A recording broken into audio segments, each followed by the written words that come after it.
La ironía del sufrimiento. Filipenses 1, versos 27 al 30. Pase lo que pase, compórtense de una manera digna del Evangelio de Cristo. De este modo, ya sea que vaya a verlos o que, estando ausente, solo tenga noticias de ustedes, sabré que siguen firmes en un mismo propósito, luchando unánimes por la fe del Evangelio y sin temor alguno a sus adversarios, lo cual es para ellos señal de destrucción. Para ustedes, en cambio, es señal de salvación, y esto proviene de Dios, porque a ustedes se les ha concedido no solo creer en Cristo, sino también sufrir por Él, pues sostienen la misma lucha que antes me vieron sostener y que ahora saben que sigo sosteniendo.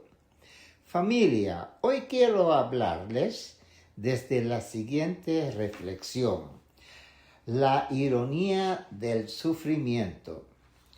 Para dar un poco más de contexto a Filipenses 1, en Hechos 16, Pablo y Silas predican el Evangelio en la ciudad. Debido a la fidelidad a Cristo, son apresados, despojados de sus ropas, azotados con varas, encarcelados y puestos en cepos. Así fue como el Evangelio llegó a Filipos, a través del sufrimiento. Y sin embargo, a medianoche, Pablo y Silas, con las heridas aún recientes en sus cuerpos, están orando y cantando himnos a Dios. Y la Biblia dice que los prisioneros estaban escuchando, porque el sufrimiento tiene la capacidad de crear público. La gente observa cómo sufrimos, escuchan cómo hablamos cuando la vida se pone difícil. Observan si nuestra fe solo funciona en momentos de comodidad o si aún puede resonar a medianoche. Y en Hechos 16, Dios sacude la presión, abre las puertas, salva al carcelero y comienza a construir una iglesia en Filipos. Desacelerar. Ahora, años después, Pablo escribe a esa misma iglesia. Y una vez más, Pablo está en prisión. La ironía que subyace en este texto. ¿Puedes verlo? Un hombre encadenado les dice a las personas libres cómo deben pararse. Un hombre que se enfrenta a la muerte por el Evangelio anima a la iglesia a vivir de una manera digna del Evangelio, porque el sufrimiento es extraño. El sufrimiento es una de esas realidades que todos comprendemos, pero para la que ninguno nos sentimos completamente preparados. Sabemos que el sufrimiento es parte de la vida. Sabemos que llegarán las dificultades. Sabemos que el dolor no es un idioma ajeno a la experiencia humana. Pero cuando el sufrimiento se instala en nuestra casa, cuando comienza a tocar a nuestra familia, cuando empieza a afectar a nuestro cuerpo, cuando empieza a oprimir nuestra mente, cuando empieza a interrumpir nuestros planes, aún así encuentra la manera de pillarnos desprevenidos. Y creo que parte de la razón por la que el sufrimiento es tan difícil es porque se siente como una contradicción. En medio de nuestro dolor puede resultar difícil afirmar que Dios es bueno. Y si somos sinceros, muchos de nosotros hemos tenido momentos en los que asumimos que si éramos fieles, la vida sería más fácil. Si oro, sirvo, si voy a la iglesia, si leo la Biblia, si intento vivir rectamente, entonces seguramente se me quitará algo de encima. Pero entonces abrimos las Escrituras y descubrimos algo que desafía esa suposición. La Biblia no nos da una fe sin peso. La Biblia nos presenta a un Dios fiel que acompaña a su pueblo en medio de las dificultades. Abraham espera una promesa. Moisés lidera a un pueblo difícil. David compone canciones desde cuevas. Jeremías llora por una nación. Pablo escribe cartas desde la cárcel. ¿Qué hacemos cuando el sufrimiento parece abrumar nuestras vidas? ¿Qué hacemos para mantenernos fieles como la vida se pone difícil? ¿Cómo podemos vivir de manera digna del Evangelio cuando seguir a Jesús nos cuesta algo? Ahí es donde encontramos a Pablo en Filipenses 1. Pablo escribe que vuestra manera de vivir sea digna del Evangelio de Cristo. Pablo está diciendo, pase lo que pase, cambie lo que cambie, haya presión, surja oposición, haga lo que haga Roma, sufras lo que sufras, ten esto presente. Vivir digno del Evangelio. El sufrimiento no justifica una vida indigna. Está hablando de su forma de vida, la forma en que se comportan. La Nueva Traducción Viviente dice, como ciudadanos del cielo, vivan una vida digna del Evangelio de Cristo. Ahora observamos que el texto utiliza el lenguaje de los ciudadanos. Para contextualizar, Filipos era una colonia romana. Así pues, los filipenses comprendieron la realidad de la ciudadanía, comprendían lo que significaba portar la identidad romana y los valores romanos.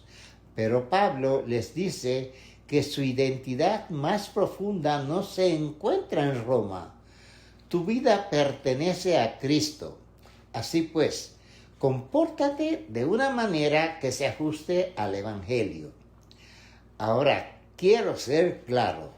Pablo no está diciendo vivan de manera digna para que Dios los salve. No puedes ganarte la salvación, no puedes ganarte la gracia divina solo con tus obras. No puedes comportarte lo suficientemente bien como para que Dios te ame. El Evangelio no es un trofeo para las personas que han enderezado sus vidas. El Evangelio es la buena noticia de que Jesucristo vino por pecadores como tú y como yo, murió y resucitó por pecadores como tú y como yo, y salvó a pecadores como tú y como yo. Así que cuando Pablo dice, vivan dignos del Evangelio, está diciendo, vivan de una manera que corresponda al Evangelio que ya han recibido. Si Jesús es el Señor de tu vida, entonces Jesús es Señor de toda tu vida. No solo tu culto dominical, no solo el lenguaje de tu iglesia, no solo tu imagen pública. Él es Señor de tus conversaciones. Él es Señor de tus decisiones. Él es Señor de tus emociones. Él es Señor de tus hábitos. Él es Señor sobre la forma que sufres. El sufrimiento siempre nos tentará a rebajar nuestros estándares. Y la razón por la que esto importa es porque cuando tenemos una visión inadecuada del sufrimiento, solemos crear formas poco saludables de afrontarlo. Cuando la vida se pone difícil, corremos hacia la botella.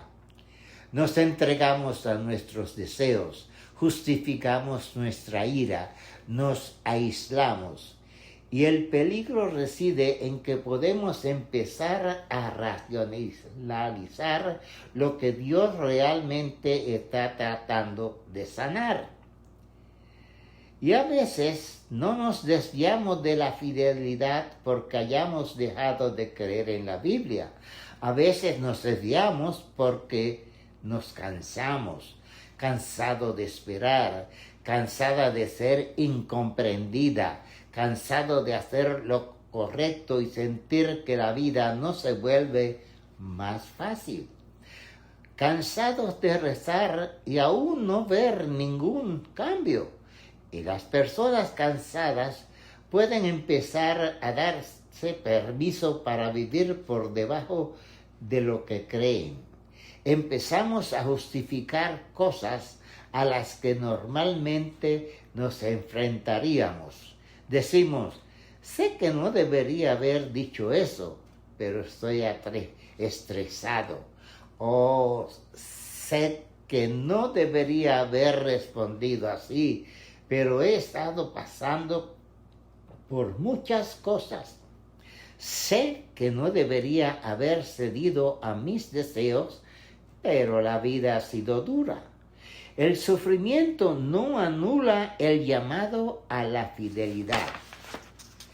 El peso puede explicar la dificultad, pero no anula el estándar.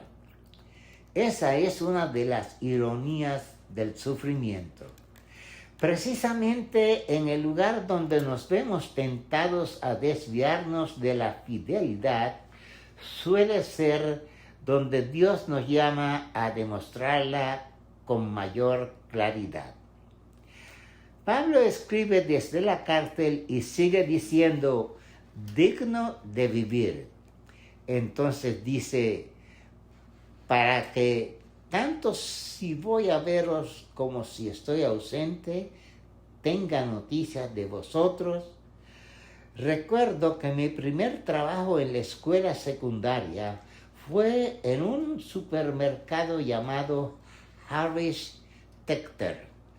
En Harris Teeter no se nos permitía usar nuestros teléfonos celulares mientras estábamos en la caja o en la caja de autopago.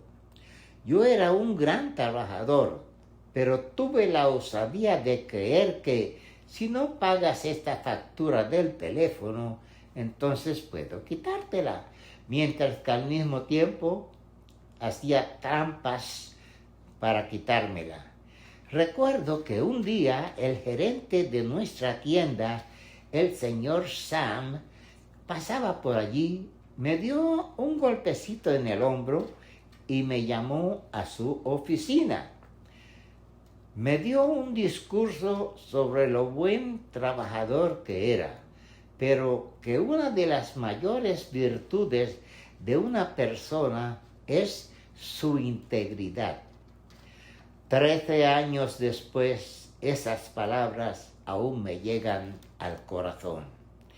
El señor Sam en realidad no me estaba hablando de un teléfono.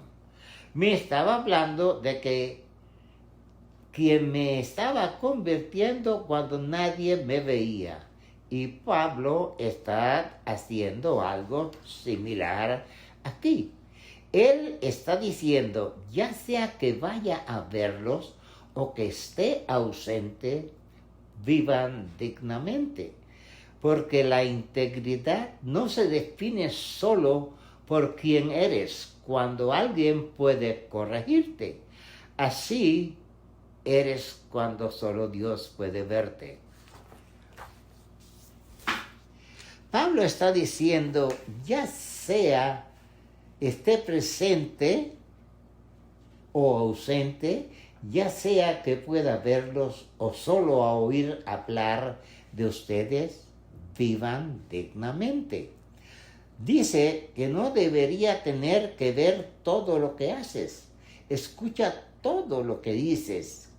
Controla minuciosamente cada movimiento que hagas para que puedas amar a tu prójimo, orar, huye del pecado, lee la Biblia o solidariza con los marginados. Nuestra espiritualidad pública no equivale a nuestra integridad privada. Es fácil sonar fiel en el entorno adecuado. Es fácil aparentar fidelidad cuando hay gente observando. Es fácil comportarse de forma espiritual con tus amigos. Pero, ¿qué ocurre cuando nadie ve? ¿Y qué pasa con la conversación que nadie escucha? ¿Y qué hay del resentimiento que llevas dentro y que nadie conoce? ¿Y qué hay del compromiso oculto?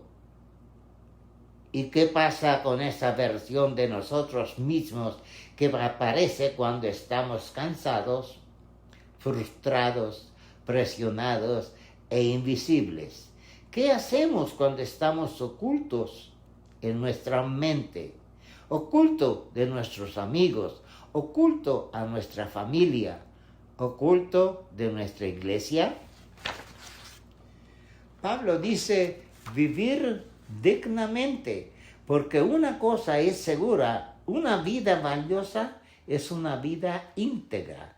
Y es aquí donde el sufrimiento se vuelve irónico. A menudo pensamos que el sufrimiento nos da permiso para dejarnos de la fidelidad. Pablo dice que el sufrimiento se convierte en un lugar donde la fidelidad puede brillar. Porque el Evangelio no solo nos enseña a creer, el Evangelio nos enseña cómo vivir. Y cuando el peso de la vida abruma al creyente, el llamado no es abandonar el Evangelio, sino a encarnarlo, vivir dignamente bajo presión para soportar. El sufrimiento no tiene por qué dividir a la iglesia. Pablo dice que permanecéis firmes en mi mismo espíritu, luchando unánimes por la fe del Evangelio. Escucha ese idioma. Pablo no imagina a los cristianos sufriendo en aislamiento. No escribe a personas aisladas que intentan sobrevivir por su cuenta. Está diciendo a la iglesia, esto es importante porque el sufrimiento a menudo nos aísla. Cuando el dolor se vuelve intenso, nos alejamos. Cuando la vida se pone difícil, dejamos de hablar. Y a veces nos convencemos de que nadie lo entiende, nadie puede soportarlo, nadie realmente quiere saberlo y nadie puede cargar con esto. Así que nos retiramos. Sufrimos en silencio. Y para algunos de nosotros, el aislamiento se siente más seguro que la comunidad. Porque si me aíslo, no tengo que dar explicaciones. Si me aíslo, no tengo que arriesgarme a ser malinterpretado. Si me aíslo, no tengo por qué dejar que nadie vea las partes de mí que todavía me duelen. Pero lo que parece seguro puede volverse peligroso poco a poco. Porque cuando más tiempo sufro en soledad, más fácil me resulta creer en mi propia interpretación de mi sufrimiento. Y por eso Dios nos da el don de la comunidad, no solo para que podamos sentarnos en la misma habitación, no solo para que podamos darnos la mano antes del servicio, no solo para poder decir que pertenecemos a una iglesia, pero para que podamos ser santificados en presencia de otros creyentes, porque no podemos creer que una vida cristiana significativa consista simplemente en estar yo apartado en algún lugar con el Espíritu Santo y mi Biblia. Sí, puede que te salves, pero también podrías estar privándote de algunos de los medios que Dios quiere usar para hacerte crecer. Te estás eximiendo de toda responsabilidad. Te estás privando de recibir ánimos.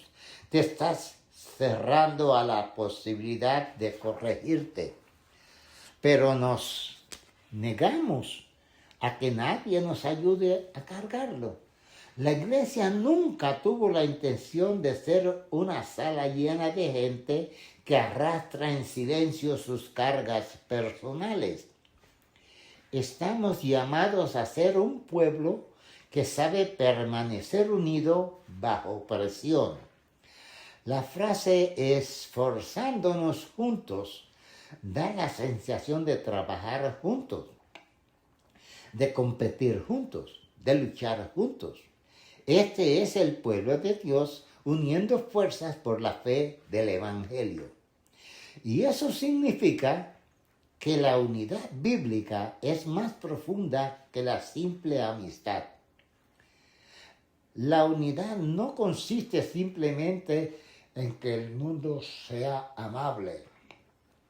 La unidad no consiste simplemente en que todo el mundo sea amable. La unidad no consiste simplemente en evitar el conflicto. La unidad no consiste simplemente en que nos gusten las mismas canciones y en tener las mismas preferencias, o sea, sentarnos en el mismo edificio de la iglesia. La unidad bíblica es la lealtad compartida a Cristo. Puede que provengamos de entornos diferentes, puede que tengamos personalidades diferentes. Es posible, puede que tengamos personalidades diferentes. Es posible que procesemos el dolor de manera diferente. Puede que no siempre veamos las cosas de la misma manera, pero tenemos un solo Señor, una sola fe, un bautismo, un solo espíritu, un solo evangelio, una esperanza, y por eso permanecemos unidos. El sufrimiento a menudo intenta separarnos, pero en Cristo el sufrimiento puede unirnos aún más. La presión no tiene por qué fracturar la iglesia. La presión puede revelar la unidad de la iglesia y debemos ser honestos al respecto. El enemigo comprende el poder de una iglesia unida. Si no puede destruir el evangelio, intentará dividir a quienes lo proclaman, porque la desunión debilita el testimonio. Una iglesia dividida transmite un mensaje confuso sobre un evangelio de reconciliación. No podemos predicar la reconciliación al mundo mientras nos negamos a reconciliarnos entre nosotros. No podemos predicar el perdón mientras mandamos rencor. No podemos predicar como un solo cuerpo si funcionamos como miembros desconectados. Pablo dice, manténganse firmes, un solo espíritu, una sola mente, juntos. Eso significa que alguien debería estar lo suficientemente cerca como para saber cuando no estás bien. Alguien debería estar lo suficientemente cerca como para rezar contigo. Alguien debería estar lo suficientemente cerca como un animarte. Alguien debería estar lo suficientemente cerca como para desafiarte. Debería haber alguien lo suficientemente cerca para recordarle lo que es verdad cuando tu mente esté cansada. Esa es la vida del reino. Pero nos negamos a que nadie nos ayude a cargarlo. La iglesia nunca tuvo la intención de ser una sala llena de gente que arrastra en silencio sus cargas personales. Estamos llamados a ser un pueblo que sabe permanecer unido bajo presión. La frase esforzándonos juntos da la sensación de trabajar juntos, de competir juntos, de luchar juntos. Este es el pueblo de Dios uniendo fuerzas para la fe del Evangelio. Y eso significa que la unidad bíblica es más profunda que la simple amistad. La unidad no consiste simplemente de que todo el mundo sea amable. La unidad no consiste simplemente de evitar el conflicto. La unidad no consiste simplemente en que nos gusten las mismas canciones, en tener las mismas preferencias o en sentarnos en el mismo edificio de la iglesia. La unidad bíblica es la lealtad compartida a Cristo.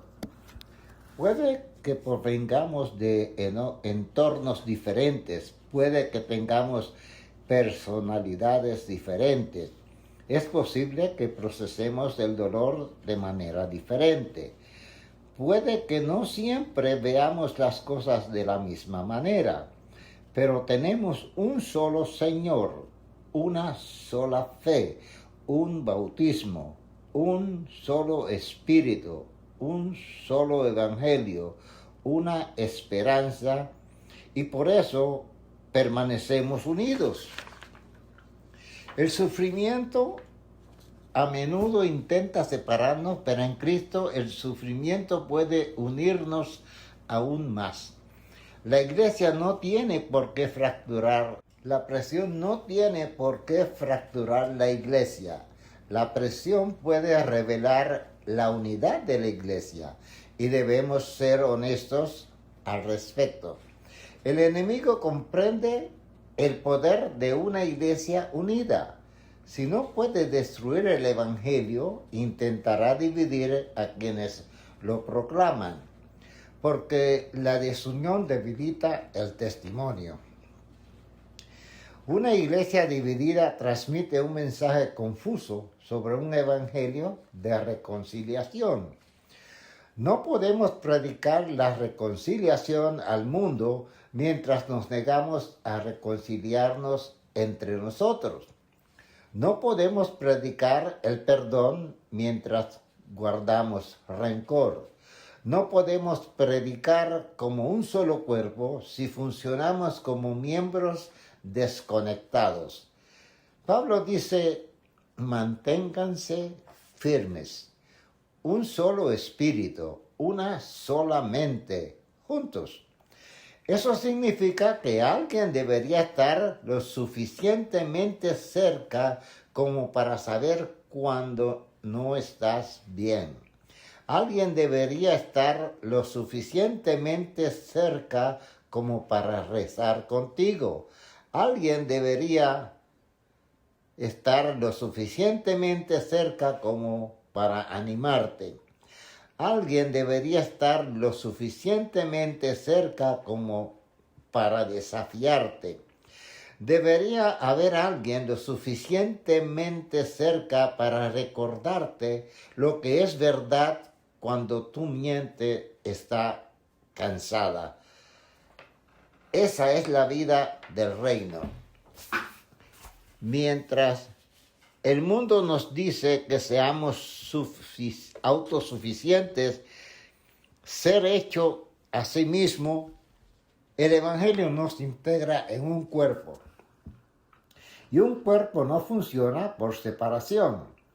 Si duele la mano, todo el cuerpo lo nota. Si el pie resulta herido, todo el cuerpo se adapta. Si un miembro sufre, todos sufren juntos. Pablo dice, esforcémonos juntos. Porque el sufrimiento no tiene por qué dividir a la iglesia. En Cristo, el sentimiento puede convertirse en el lugar donde la iglesia aprende a permanecer unida. Pero Pablo va aún más allá. Dice que esta residencia unida se convierte en un testimonio para el mundo que observa. Sufrir no significa ser derrotado. El versículo 28 dice, y no nos amedrentéis en nada por vuestros adversarios. Esto es una clara señal para ellos de su destrucción, pero de vuestra salvación, que proviene de Dios.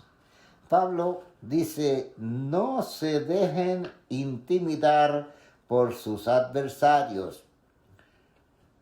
Ahora bien, fíjense que Pablo se pretende que no tengan oponentes. Él no dice, tú estás imaginando la presión. Él no dice, si tuvieras suficiente fe, nadie se opondría a ti. Reconoce que la oposición es real. Los filipenses viven en un mundo romano. Roma tiene poder, Roma tiene influencia, Roma sabe cómo intimidar, Roma sabe cómo infundir miedo. Y si bien nuestro contexto no es exactamente el de Filipos, Pablo nos ofrece un marco de referencia sobre cómo responden los creyentes cuando llega la presión. Ya sea que esa presión provenga de la cultura a través del rechazo, por malentendido, a través de la hostilidad o a través de la oposición espiritual. La pregunta sigue siendo la misma. ¿Nos gobernará el miedo o nos gobernará Cristo? Pablo dice, no tengan miedo. Eso no significa que nunca sientan miedo. El coraje no es la ausencia de miedo. El coraje es la fidelidad en presencia del miedo. Pablo está diciendo, no dejen que el miedo los domine. No dejes que el miedo te domine. No permitas que la oposición determine tu obediencia. Porque el miedo tiene la capacidad de moldearnos. Y el miedo no siempre se manifiesta como temblores. A veces el miedo se manifiesta como silencio. A veces el miedo se parece a una concesión. A veces el miedo se manifiesta como aceptar algo que sabes que no está bien porque no quieres perder la aprobación de los demás. A veces el miedo se manifiesta como el hecho de ocultar la fe por miedo de ser mal interpretado. Pero Pablo dice, no se dejen intimidar por sus adversarios en nada. Entonces dice algo impaciente. Para ellos esto es una clara señal de su destrucción, pero para nosotros de vuestra salvación. Y esto viene de Dios. Su valentía bajo presión es una señal. Su unidad bajo presión es una señal. Su negativa a dejarse dominar por el miedo es una señal. Pero es una señal que significa dos cosas diferentes, dependiendo de quién la mire. Para la iglesia, apunta a la salvación. Para sus oponentes, esto apunta a la destrucción. El mismo signo significa diferente. Para los creyentes, su perseverancia confirma que Dios los sostiene. Para los oponentes, su resistencia demuestra que el poder de este mundo es temporal. El mundo observa una iglesia que sufre y asume que es débil. Pero Pablo contempla una iglesia sufriente que se mantiene firme y ve en ella evidencia de salvación. El mundo ve gente que debería tener miedo, pero no se deja dominar por él. El mundo ve a personas que deberían dispersarse, pero permanecen juntas. El mundo ve personas que deberían abandonar a Cristo, pero siguen confesándolo. El mundo ve a personas que deberían inclinarse ante Roma, pero viven como si Roma no tuviera la última palabra. Eso se convierte en una señal clara. La iglesia se convierte en un espejo. Sus oponentes contemplan una iglesia que sufre y se niega a ceder y se dan cuenta de que su poder es limitado. Sus amenazas son limitadas. Su control es limitado. Su reino es limitado. Su autoridad es temporal, porque Cristo es el Señor. Nuestro coraje bajo presión anuncia que este mundo no nos pertenece. Y eso sigue siendo relevante hoy en día, porque el mundo no solo escucha lo que predicamos, el mundo está observando cómo sufrimos, observa cómo reaccionamos cuando se nos malinterpreta, observa si entramos en pánico como todos los demás, observa si nos dividimos por todo aquello por lo que el mundo nos dice que debemos dividirnos. Observa si nuestra esperanza se derrumba cuando cambian nuestras circunstancias. Observa si seguimos creyendo en lo que cantamos cuando la vida se pone difícil. Y Pablo dice que cuando la iglesia funciona en unidad, nuestras vidas se convierten en testimonio. Eso no significa que debemos, como si el sufrimiento no doliera. Los cristianos están llamados a ser falsos. No negamos el dolor, no minimizamos el dolor, no pretendemos que la oposición sea fácil, pero también nos negamos a que el sufrimiento se convierta en nuestro Señor. El dolor no tiene la última palabra. El miedo no tiene la última palabra. La oposición no tiene la última palabra. Roma no tiene la última palabra. Cristo lo hace. Y puesto que Cristo tiene la última palabra, el sufrimiento no puede significar la derrota definitiva para el creyente. Lo que para el mundo parece una derrota, en realidad puede ser el lugar donde Dios muestra la fuerza de su pueblo. El sufrimiento no solo se soporta, sino que comparte con Cristo. El versículo 29 dice, porque vosotros se nos ha concedido que por amar a Cristo no solo creáis en Él, sino que también padezcáis por Él. Ahora tenemos que bajar el ritmo, porque Pablo no está hablando solo del sufrimiento en general. Toda la persecución es sufrimiento, pero no todo sufrimiento es persecución. se refiere específicamente al sufrimiento por causa de Cristo.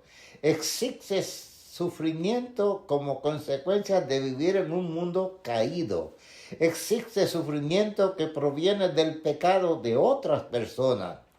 Hay sufrimientos que surgen como consecuencia de nuestras propias decisiones, pero Pablo habla del sufrimiento que viene por pertenecer a Jesús. Y Pablo dice que ese tipo de sufrimiento ha sido concedido.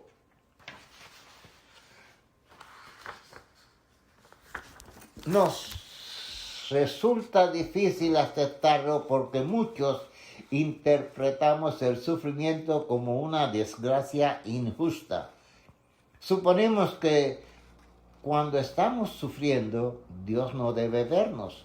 Dios no debe estar escuchándonos. Suponemos que si Dios estuviera realmente cerca, seguramente esto no dolería tanto. Pero Pablo complica esa suposición. Él no dice que sufrir significa que Dios te haya olvidado. Dice que hay un tipo de sufrimiento que en realidad te lleva a una comunión más profunda con Cristo. Eso es difícil para nosotros, porque podemos entender la fe como un don. Nos alegramos de que Dios nos haya dado la fe. Celebramos que se nos hayan abierto los ojos. Damos gracias a Dios porque creemos en Cristo. Pero Pablo dice que hay otra cosa que le concede al creyente, sufriendo por su causa. Y si somos honestos, eso es más difícil de aceptar, porque no solemos pensar en el sufrimiento como algo que se da por sentado. Pensamos en el sufrimiento como una interrupción. Consideramos el sufrimiento como un inconveniente. Pensamos en el sufrimiento como un castigo. Pero Pablo replantea el sufrimiento para el creyente. Él dice que sufrir por Cristo no es en vano, es participación. Significa que tu vida se ha unido a Cristo de forma tan profunda que no solo participas de su salvación, sino que también participas de su sufrimiento. Ahora escúchame con atención.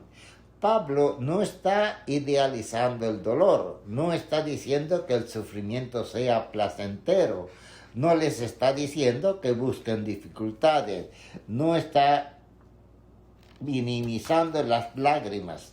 El sufrimiento es real, el sufrimiento es intenso, el sufrimiento puede cansarte, el sufrimiento puede hacerte llorar, el sufrimiento puede llevarte a hacerte preguntas. Algunos de ustedes saben lo que se siente. La presión financiera puede hacerte preguntar cuánto tiempo podrás mantener todo bajo control. Los problemas de salud pueden hacerse sentir vulnerable en un cuerpo que no puedes controlar por completo. Las tensiones familiares pueden hacer que el lugar se sienta pesado cuando se supone que debe ser un lugar seguro. Y cuando esas cargas comienzan a acumularse unas sobre otras, es fácil preguntarse: Señor, ¿me ves? Señor, ¿me estás escuchando? Señor, ¿dónde estás en todo esto? Pero Pablo nos enseña que el sufrimiento no significa automáticamente que Dios esté ausente. A veces el sufrimiento se convierte en el lugar donde llegamos a conocer a Cristo más profundamente de lo que hubiéramos conocido en la comodidad. Pero para el creyente el sufrimiento por Cristo no es en vano. A menudo oramos para parecernos más a Jesús. Queremos amar como Jesús. Queremos perdonar como Jesús. Queremos servir como Jesús. Queremos tener compasión como Jesús. Queremos caminar con sabiduría como Jesús, pero no siempre consideramos que llegar a ser como Jesús también puede significar aprender a sufrir con fidelidad como Jesús. La mayoría de nosotros la unión con Cristo sin compartir su sufrimiento, pero Pablo dice que ambas concedidas. Luego el versículo 30 dice: me vi envuelto en el mismo conflicto que viste que tenía y ahora sabes que aún tengo. Los filipenses entendieron lo que Pablo quería decir. Cuando Pablo llegó por primera vez a Filipos, según se relata en Hechos 16, él y Silas fueron despojados de sus vestiduras, golpeados, encarcelados y puestos en cepos. Y a medianoche rezaron y cantaron himnos a Dios. Aquella no fue una historia cualquiera en la vida de Pablo. Esa era parte de la historia de cómo llegó el Evangelio a Filipos. El Evangelio llegó a Filipos a través del sufrimiento. Y ahora Pablo les dice a los filipenses que el mismo conflicto que vieron en él ahora los está afectando a ellos. En otras palabras, no estás en una historia extraña. No estás fuera del camino del discipulado. Estás recorriendo el camino que la gente del Evangelio siempre ha tenido que recorrer. Tu sufrimiento no significa automáticamente que estés fuera de la voluntad de Dios. A veces sufrir significa caminar cerca de Cristo en un mundo que primero lo rechazó. La presencia del sufrimiento no significa la ausencia de Dios. A veces el sufrimiento se convierte en el lugar donde Dios revela la profundidad de nuestra lealtad. Y una vez que Pablo nos lleva al sufrimiento por Cristo, no podemos quedarnos solos con ese sufrimiento. Tenemos que mirar hacia Él. Por lo tanto, Pablo no está invitando a los filipenses a sufrir por el simple hecho de sufrir. Él no está glorificando el dolor. No está diciendo que las dificultades sean sagradas simplemente porque duelan. Lo que quiere decir es que cuando el sufrimiento viene por causa de Cristo, es porque nos adentramos más profundamente en la vida del Salvador crucificado. La mayor ironía del sufrimiento se ve en Cristo, porque Cristo no es solo nuestro ejemplo en el sufrimiento, Cristo es nuestra esperanza más allá del sufrimiento. Jesús es el único que vivió de manera perfectamente digna. Vivimos plenamente digno del Padre, donde nosotros no dejamos de dominar por el miedo. Él se encomendó al Padre. Desde nosotros evitamos el sufrimiento, el camino hacia la cruz. Jesús se mantuvo firme. Él se oponía, fue rechazado, fue objeto de burlas, fue golpeado, fue crucificado. Él cargó con todo el peso del pecado y de la muerte. Y de fuera parecía que el sufrimiento se había convertido en su destino final. Parecía que Roma había ganado. Parecía que los líderes religiosos habían ganado. Parecía que el pecado había ganado. Parecía que la muerte había ganado. Parecía que la tumba había tenido la última palabra, pero la verdad salió a la luz a primera hora del domingo. Roma no ganó, el pecado no ganó, la muerte no ganó, la tumba no ganó. Cristo ha resucitado y esa es la mayor ironía del sufrimiento. Lo que parecía el final se convirtió en el comienzo de la redención. Y puesto que Cristo ha resucitado, el sufrimiento no se convierte en el capítulo final para el pueblo de Dios.